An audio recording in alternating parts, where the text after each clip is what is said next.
Tribun Gayo. Saudaraku, agen telur gembira yang terletak di Kampung Pendere Saril, Kecamatan Bebesan, Aceh Tengah, kini telah menggunakan mesin canggih untuk melakukan sortir atau sortasi telur. Nama mesin sortir telur tersebut adalah mesin egg grader. Mesin egg grader merupakan mesin yang berguna untuk memilah telur-telur yang berkualitas.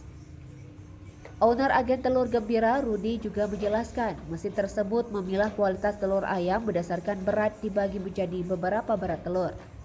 Lokasi agen telur gembira tepat berada di pinggir Jalan Nasional Yosudarso atau Jalan Takengon Ishak. Bobot telur dibedakan juga menjadi 3 kelompok, yaitu kecil kurang dari 50 gram, sedang 50 gram sampai 60 gram, dan besar lebih dari 60 gram. Selanjutnya, telur akan diikat dengan rapi dan siap dipasarkan kepada masyarakat. Mesin sortir tersebut mampu menghasilkan 5.400 butir telur per jamnya. Setiap hari, ia pasarkan ke sejumlah wilayah yang tersebar di Kabupaten Aceh Tengah dan Benar Meriah. Untuk harga, saat ini Rudi menyebutkan untuk ukuran kecil Rp38.000 per papan, ukuran sedang Rp40.000 per papan, dan ukuran besar Rp43.000 per papannya.